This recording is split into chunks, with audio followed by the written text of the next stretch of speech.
Thanks for joining us. This is Notepad. I am Ibrahim Sani, broadcasting live from the Asia Broadcasting Centre at Bukit Jalil, Kuala Lumpur. As the nation awaits the announcement of who will be the next Prime Minister, perhaps it is important to take stock on how we Malaysians got here in the first place. The political quagmire that is entrenching our psyche is one that is not only disturbing but distracting as well. At a time when we are supposed to be combating two very different but intertwining battles of a health crisis and an economic one, we are instead glued to our seats on who should be our next political leader. Many of us are asking if there's even a possibility of us creating a better option, a better system of governance, a better Malaysia, so to speak. Well, Corporate Captain Dato Sri Nazir Razak, founding partner and chairman of Ikhlas Capital, has penned his thoughts on this after long and hard conversations amongst fellow Malaysians who feel the need for a deep dramatic change. He joins us now via Skype at his residence. Dato Sri, how are you keeping under this very terrible time of the pandemic? I'm fine. Thank you, and thank you for having me tonight, Brian. You know, it's important for us to take stock of what you wrote. It's a not so long of a idea, but a very potent one. You arguing that perhaps the creation of a better Malaysia Assembly is needed, not just a new Prime Minister. Could you go through with us what went through your mind when you were thinking about this? Sure. I mean, I think this is something that I have been talking about for some time. I first broached this subject back in October 2015 at the Khazanah Public Forum back then. And I highlighted then that, this concern I have about the excessive concentration of power in the Prime Minister's office. I talked about communal tensions. I talked about the persistent abuse of the NEP. I talked about this screwjob corruption and so on. And I felt that it was time that we have another consultative council to reset the system. I talked about it then. And, 2015, 2016, there was a lot of considerable interest in it, but the government at that time did not have anything to do with it. So we kind of had to put it aside. And then in 2019, after I retired from CIMB, I spent a year at Oxford looking at this whole concept of a nationhood reset. And when I got back in 2020, I worked with Dr. Anis Yuzal of University Kebangsaan to research this further. We interviewed over 200 people from Tun Mahathir to Ibrahim to youth leaders, to intellectuals and business leaders and so on. And I think based on our study about what ails Malaysia, we concluded that really the way forward is to have an offline platform to really deliberate the best way forward and the reforms that this country really needs. Yeah. So that's why I think, since then we had the pandemic, and which has gone very badly for Malaysia. We've had continued turmoil on the political front, and you add that all up. I felt that it was the right time to bring this idea to the forefront again, that really when we think about the situation with a longer lens, it really is time for us to go through this process of a national reset. Okay, so in your op-ed, you said the national reset means a holistic overhaul of our democracy, of our institutions, and of socio-economy. Some of the ideas that you wrote were bold, were progressive, but at the same time won't be easy to be done. One argument is that you said that it might need the buy-in of the royals. What would be some of the, kind of challenges to make it work? What makes this a little bit different from what we've had before? We've had a lot of, advisory councils and all the other stuff that goes along with it. Some of them carry ministerial rank. But yeah, what makes this one a little bit different from the others that we've had in recent memory? Well, I think you hit the nail on the head there. We've had many attempts at reform. We had a very reformist agenda of the early parts of the Badawi administration. We had the transformation agenda of the Nazir administration. Then we had a 100% reformist manifesto of Pakatan Harapan under Mahathir 2.0, and none of them materialized with any significance. Yeah, and I think that if you keep trying, the incumbent government keeps trying and failing, you got to wonder whether it's the government or it's the system. Right? There is something about our system that inhibits change, that is resistant to change. And if you think about it further, look at under PH. They proposed two relatively benign reforms. One was the recognition of UEC, and two was the signing of the International Convention of Human Rights. Those are pretty benign reforms, but somehow they get quickly wrapped up in race and religion, and then there's humongous resistance, and it doesn't get anywhere. So the problem in a plural society or multiracial society like ours is this issue of identity politics and how it's used to prevent reforms. So I feel that the only way for us to reform is really by looking at things holistically, so that we actually put all the options on the table and we deliberate, we give and take, especially between different groups, and then we move forward. And this was something that was done in 1970 by the National Consultative Council then, after May 13th, when we wanted to understand what went wrong with 1916, May 13th. And they came up with, four very, very important pieces of reforms: the NEP, Rukun Negara, the Sedition Act, as well as the Grand Coalition, to come up with, what was effectively a national reset. So my argument is that, for us to reform properly, we have to do this holistically. We cannot do it piecemeal. It's just the way our society, our system is. Okay.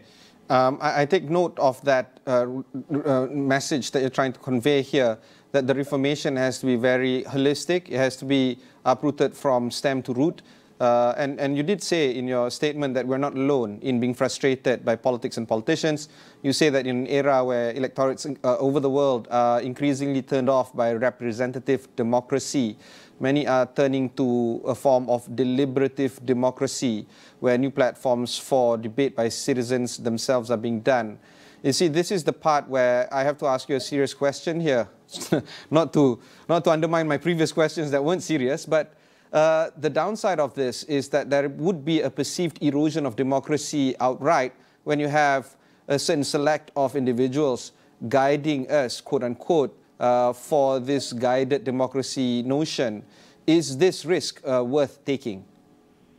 No, let's just be clear. We are not talking about a new form of government here. We're talking about an offline platform to debate reforms, structural reforms. So in the setup of a deliberative platform like this, the government will continue, Parliament will continue. This is an offline body. And if you look at, addressing your question about erosion of democracy or not at all, one is, the existing democratic institutions continue. And two is, in many respects, a deliberative platform is actually a more democratic way, because it takes away the intermediaries, which is politicians and political parties. It allows citizens to basically speak for themselves, albeit they are representatives of citizens, but they're not members of political parties. And if you think about the origin of democracy back in the Greek times, that's what it was. Citizens went to an agora and they debated and voted for themselves. They didn't go through political parties or politicians for that matter. So, I think that it doesn't infringe on democracy. It enhances our democracy because it's a platform that can exist in parallel with our existing democratic institutions. There's a recent report by the OECD which talks about 289 case studies deliberative democracies, deliberative democratic platforms across the world, 289 of them, and more countries feel that you should create deliberative platforms to deal with long-term structural issues which are inherently unsuitable for politicians who tend to look at things in the short term or within election cycles. All right, that's exactly the point. The reason why politicians are always faced with that short timeline, that 4 to 5 years, is because they will be held accountable for their actions. But this is at the risk of running, with a populist kind of agenda or agenda that would appease the population 3, 4, 5 years down the road. Your suggestion would be a rather long form, a generational timeline, so to speak, and they are not bothered at the wants of the populism at that point in time. This is very important because reforms take a long time. It is a lot of pain. On a personal level, sometimes we have to restructure our debt. That might take a lot of pain as well, and it would require us to take brave measures. This brave notion here is important for us to appreciate. In order for this to work, it's not the 32 million people that are going to need the buy-in. It's that very select few. Just as how, as you said earlier, that NEP creation of the 1970s or the 1969 aftermath, they put a timeline there. But it required a lot of political will by just 2 or 3 people, actually, to be frank. Tun Razak was there, Tun Rahman as well. Do you think that the pain that we're suffering right now, the psychological pain from all this, is that enough to make this work, to make it happen, so to speak? Well, I think if there, I've come up with this article, I've engaged with various platforms, and I'm trying to win over support for this idea. And if the reception is good, I think it's about forwarding these ideas to people who can make it happen, leaders that can make this happen, right?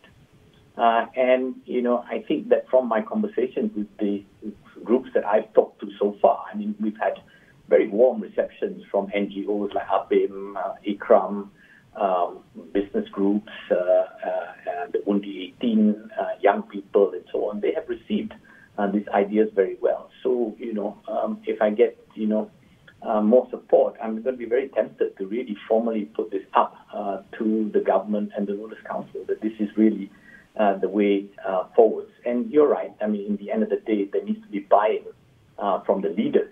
But, what I said in the paper also is this time, unlike 1970, this process has to be more inclusive. It's just the way society has evolved.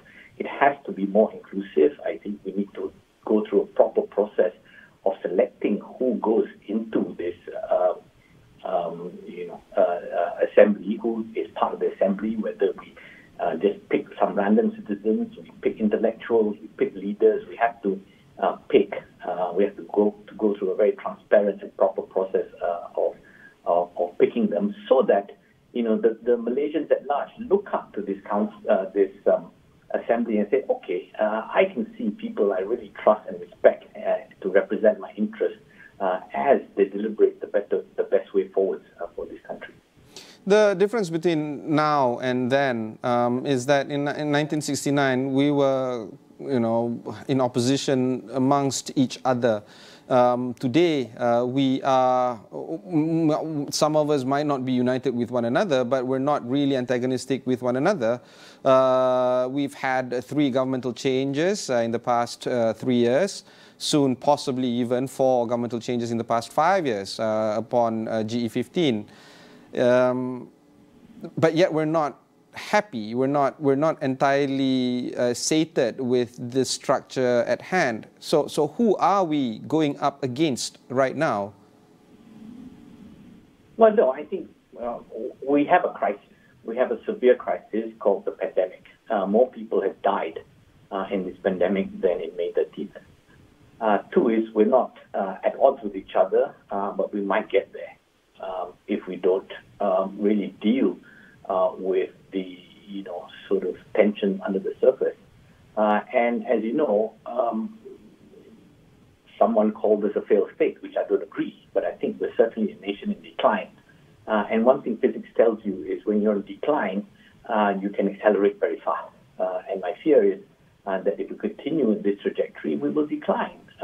And then when the economy declines, that's when, other, societal tensions, people start arguing and so on and so forth. So, I can see that, if we don't deal with many of these structural issues, we could get to a very bad place. So just now at 4 p.m., the MPs have sent their statutory declaration declaring with intent to the palace who they want to be as their nominee for the Prime Minister. As we wait, perhaps even 48 hours before the meeting of the Brethren of Rulers convene on Friday, some thoughts are going through my mind in terms of who will be the Prime Minister, what kind of deals that they have struck in order for them to get that kind of support, the kind of horse trading that has happened, the kind of concessions that they have made. All this make me sick to the stomach, to be honest. But I'm sure all is not lost. I'm sure that we are still trying our best to make it work. And I'm sure the incoming Prime Minister, whoever he is also trying to make it work. No one wants to see us fail. That's the beauty of all this. Nobody wants to see us fail, but we are. And that saddens me.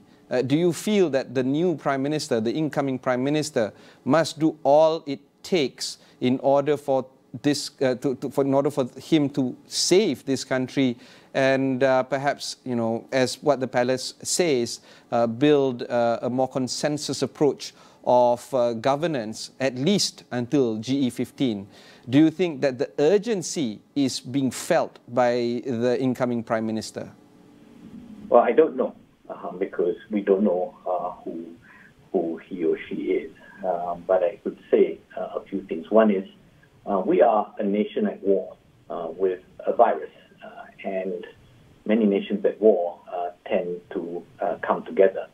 And I think, if you look back to World War II, the British government and all that, I think, government and opposition come together. And that's what I would like to see, that, we set aside politics and how, we get the best of the 220 in Parliament to really take cabinet posts and lead us through this war. That's what I would personally like to see. How that gets negotiated, how that gets done, I do not know. That's beyond my pay grade.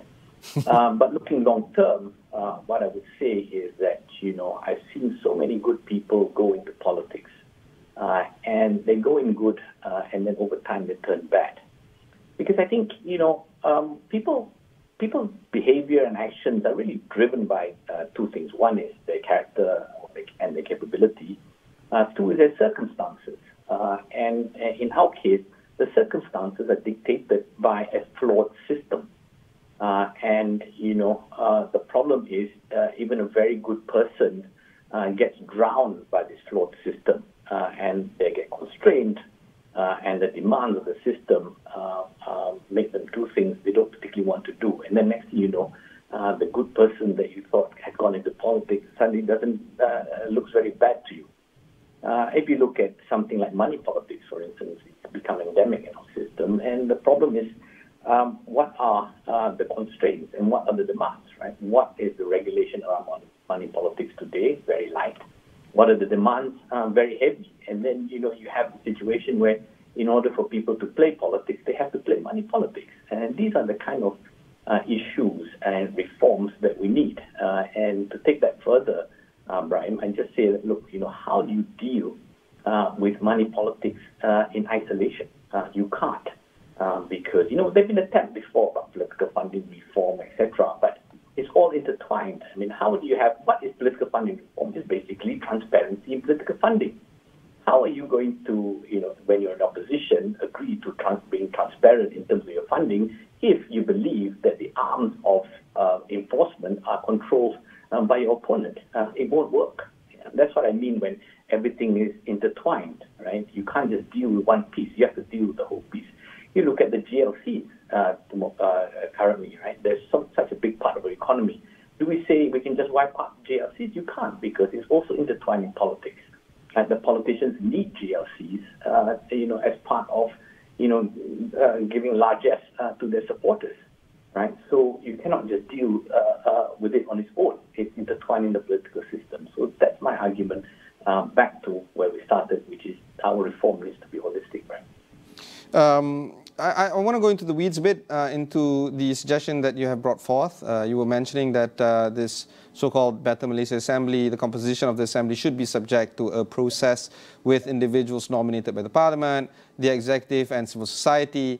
Ideally, every Malaysian will be able to look at one or more of the members as someone they can trust and believe in. And of course, I mean, this is an idea that you're sharing with the most common folk out there, and I cannot imagine anybody going against these kind of ideas. Who do you have in mind when it comes to the composition of this assembly? You did mention some NGOs, but those are the people that you are in consultation with. But in this assembly, what would be the dream team, the blue sky team, so to speak? Well, you need to have a balance between intellectuals as well as leaders, as well as proper representation from across society, right? I don't think I want to mention specific names here, but I think we need to go through a process, and I envisage a process where the government nominates, the opposition nominates, the NGOs nominate, and then all these names are then tabled. And I think between the leader of government and the leader of opposition, they basically come up with a list of people, and then where they disagree, we ask the Rulers' Council to make a final decision, and then we create this platform, for deliberation. The idea here is also a very important one, but have you considered other options? Is this an all or nothing suggestion? Is this the only way forward, you think? Should we place our faith back to the people back in GE15? No, of course, this is not the only way forward. This is not in lieu of elections. I mean, my view is that part of the reform should include electoral reform. I mean, we look at any academic study, they would tell you that actually for plural societies like ours, the better electoral system is some form of proportional representation of mixed constituencies. That is something that I think needs to be reformed before I think election results, the elections will give rise to the right kind of representatives in Parliament, in my view. And if you recall, when Azhar Harun was head of the Election Commission, he also advocated reform to have proportional representation. If you look at Singapore, you look at Germany, there are various innovations in electoral reforms that we could certainly embrace. Of course, we could do nothing and then go into GE15, and out of GE15 comes up a good reformist government who drives change and makes things better. It could happen. I think the probability is very low.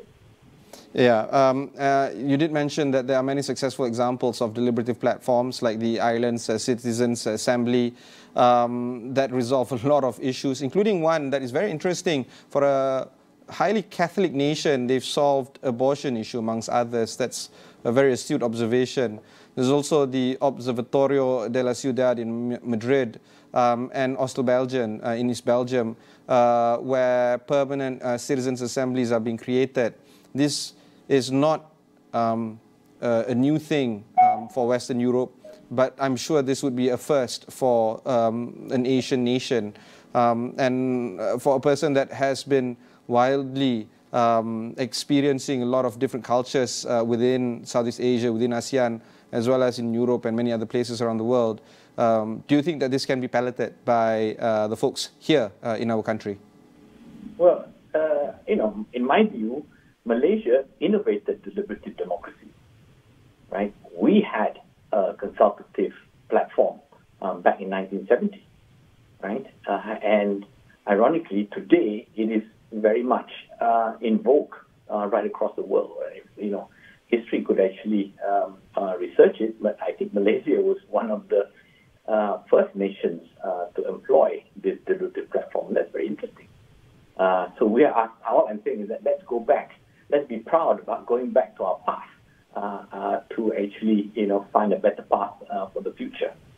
And let me just also talk a little bit about the Irish experience there. It was interesting because they set up this 100-man deliberative platform. It's called Citizens Assembly, chaired by a judge. And after deliberation, the platform recommended legalizing abortion.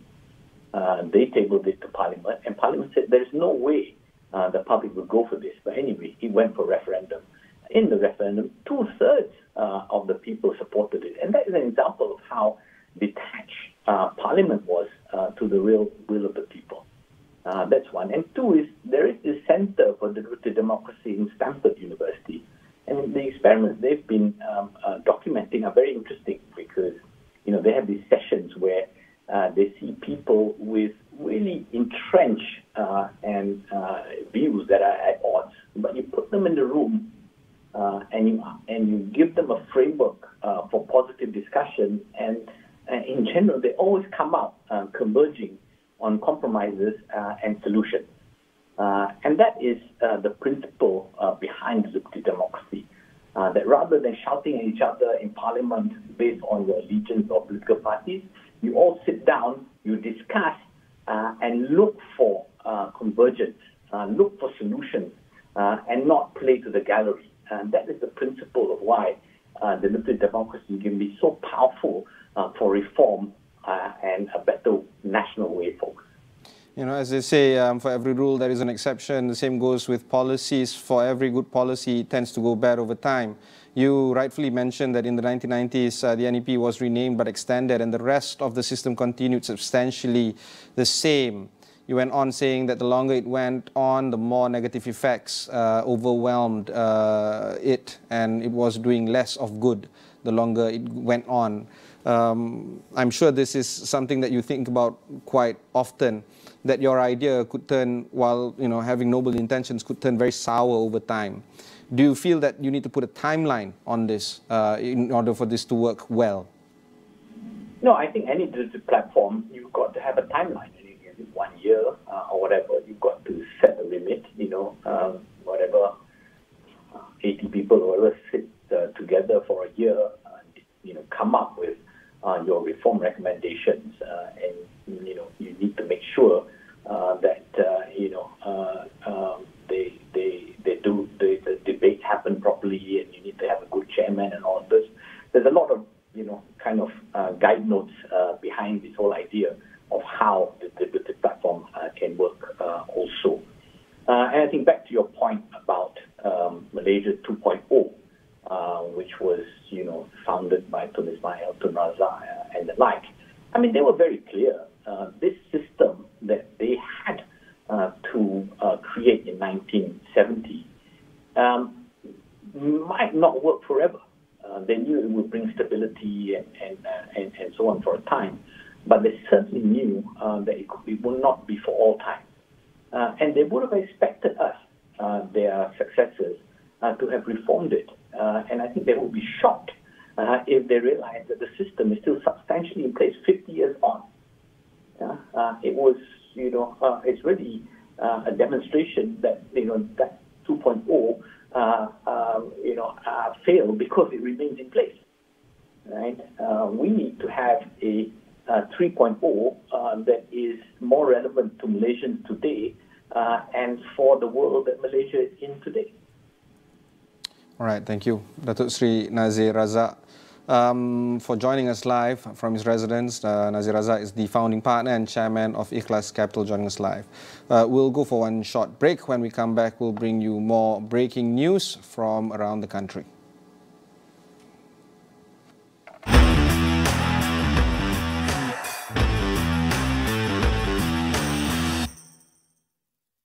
Demi perjalanan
Amanah di tangan kita. Adat, budaya dan semangat menjadi kesinambungan perpaduan tanah air yang tercinta. Berteraskan adab yang terpahat di jiwa dan raga.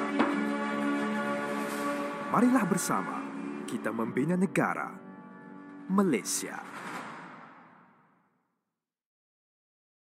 Semua yang terjadi adalah berita, tetapi tiada siapa yang boleh bawakan yang terkini dan tergempar seperti kami. Dilihat hanya memberi wang tanpa. Ini adalah Buletin AWANI khas, saya Ibrahim Sani. Lebih 10 kampung di kaki Gunung Jerai selain banyak taman perumahan di sekitar bandar Yan, Gurun dan Merbuk dilanda banjir kilat akibat fenomena kepala air yang berlaku kira-kira jam 3 petang tadi. Operasi SAR ataupun mencari dan menyelamat dijalankan sejurus kejadian ini berlaku dan ketika ini Wakil Astro AWANI Kedah Abdul Hadi Cik Awang berada di lokasi. Hadi, mungkin Hadi boleh kongsikan dengan kita tentang keadaan di sana dan terutamanya tentang operasi search and rescue yang sedang dilakukan di sana? Okey, terima kasih Ibrahim di studio dan seperti dimaklumkan Ibrahim, saya kini berada di kaki Gunung Jerai sejak 6 petang tadi lagi kami berada di sini dan sebentar tadi baru saja Menteri Besar Kedah mengadakan sidang media dan antara key point dalam sidang media beliau adalah beliau menjelaskan bahawa banjir yang berlaku ini adalah berpunca dari hujan lebat yang berterusan di kawasan Gunung Jerai yang mana air mengalir laju yang turun ke bawah gunung yang melibatkan beberapa sungai iaitu Sungai Kunyit, Sungai Terui dan juga Sungai Puteri Mandi. Dan di kaki Gunung Jerai ini sendiri antara kawasan yang terlibat dengan kejadian banjir adalah kawasan Kampung Perigi, Kampung Terui Bukit, Kampung Singkir, Kampung Permatang Keramat, Kampung Lubuk Boy, Kampung Pekanyan Besar, Titi Teras, Kampung Aceh dan Kampung Setul. Dan untuk bercakap mengenai dengan kawalan keselamatan terutama dari pihak berkuasa, kita bersama saya ketika ini Ketua Polis Daerah Yan Tuan Syahnah. Dan Tuan, jika kita boleh ceritakan mengenai kawalan keselamatan terutama melibatkan penduduk yang menghadapi banjir ataupun akibat kejadian kepala air petang tadi Tuan. Ya, seperti yang kita sedia maklum bahawa beberapa kawasan di kaki Gunung Jerai ini telah terlibat dengan bencana banjir ini. Jadi pihak polis IPD Yan dengan bantuan agensi-agensi lain sedang berusaha untuk mengesan mangsa yang masih lagi terperangkap. Setakat ini beberapa keluarga telah pun kita pindahkan dari kawasan yang terjejas kepada kawasan yang lebih selamat. Dan kita juga melalui PKOB daerah ada menyediakan pusat pemindahan iaitu di Sekolah Agama Yan. Jadi dari segi kawalan keselamatan, setakat ini IPD Yan membentuk beberapa pasukan untuk mencari dan menyelamat bagi mangsa-mangsa yang masih terperangkap. Setakat ini, setakat jam 11 malam ini, pihak polis masih lagi mencari di kawasan-kawasan yang terjejas. Jadi saya pun menyeru kepada mangsa-mangsa ataupun yang mempunyai ahli keluarga yang masih terperangkap ataupun ahli keluarga yang hilang, boleh berhubung dengan IPD yang terus untuk kita mengambil tindakan segera. Okey Tuan, saya difahamkan oleh Menteri Besar tadi ada individu yang terperangkap di atas Gunung Jerai dan akan dibawa turun ke bawah ini. Bagaimana keadaan mereka yang difahamkan Tuan sendiri naik ke atas sebentar tadi Tuan?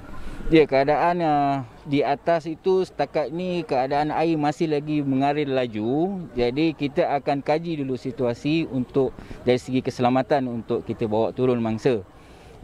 Setakat ini yang ada di atas tu kita biarkan di atas tu dulu sehingga keadaan selamat baru kita akan turunkan secara berperingkat lah. Okay, Tuan, antara ada mungkin aduan yang diterima daripada penduduk Tuan kepada pihak Tuan, boleh ceritakan kepada penonton? Ada beberapa maklumat yang kita terima melalui panggilan telefon ke bilik gerakan IPD Yan mengatakan mangsa warga emas yang masih lagi terperangkap dan rumah masih digelangi air. Jadi pasukan-pasukan kami yang ada terus membantulah. Dan ada juga yang menelefon ke bilik gerakan yang mempunyai baby apa semua, jadi bimbang tahap keselamatan, jadi boleh berhubung terus dengan bilik gerakan IPD Yan untuk kita mengambil tindakan segera. Kita nak jam 11.30 malam difahamkan 20 di atas dan di bawah juga ada dibahagikan kepada beberapa pusat pemindahan kepada individu yang COVID, yang disahkan COVID, individu yang dikuarantin dan juga individu yang bebas daripada COVID-19 dan apa tindakan terutama daripada pihak polis IPD Yan selepas ini, Tuan?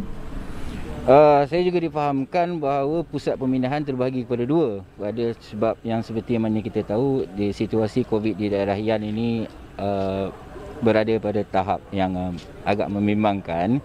Tapi setakat ini pusat pemindahan yang dibahagi dua tu lebih selamatlah.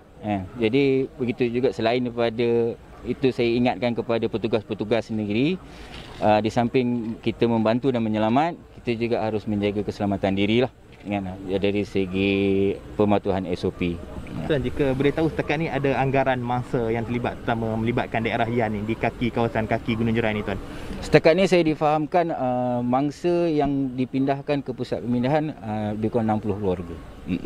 Okay. Ya. Okay, terima kasih, Tuan. Yes, okay, Ibrahim, dan berkenaan dengan pusat pemindahan, ada yang dimaklumkan MB tadi, individu yang positif anggaran awal adalah sekitar 14 orang di daerah Yan ini. Individu yang masih berada dalam tempoh kuarantin adalah 45 orang dan individu yang pada kategori bebas COVID-19 ataupun berada pada kategori biasa adalah 45 orang dan kesemua mereka ditempatkan di beberapa lokasi berbeza, iaitu di Sekolah Menengah Kebangsaan Agama Yan dan juga Sekolah Kebangsaan Teroi. Dan dalam sidang media tadi juga, Menteri Besar Kedah memaklumkan bahawa satu mayat lelaki telah dijumpai, lelaki berkenaan berumur 60 tahun dan identitinya masih belum dikenal pasti, dan juga sekarang ini satu lagi mangsa masih hilang dan difahamkan MB petang tadi ada empat individu yang turun dari puncak Gunung Jerai ke kawasan kaki Gunung Jerai ini. 2 orang menaiki sebuah kereta dan 2 lagi menaiki motosikal, dan 3 daripada mereka, iaitu 2 yang berada dalam kereta dan 1 yang menaiki motosikal itu selamat turun di bawah, dan ada kalangan mereka mengalami kecederaan, dan seorang lagi yang menaiki motosikal itu masih lagi hilang, dan ketika ini proses mencari mangsa berkenaan sedang diteruskan pihak yang terlibat. Dan seperti yang dijelaskan MB juga sebentar tadi, pihak PKOB sentiasa mengaktifkan talian-talian di bilik gerakan mereka, dan mangsa-mangsa yang terlibat di daerah yang memerlukan sebarang bantuan ataupun aduan-aduan yang akan dikemukakan boleh terus berhubung kepada pihak PKOB, Ibrahim. Baik, terima kasih kepada Wakil Astro AWANI di Kedah, Abdullah Cik Awang yang berada di lokasi. Teruskan bersama kami berita terkini ini di saluran 501 Astro AWANI.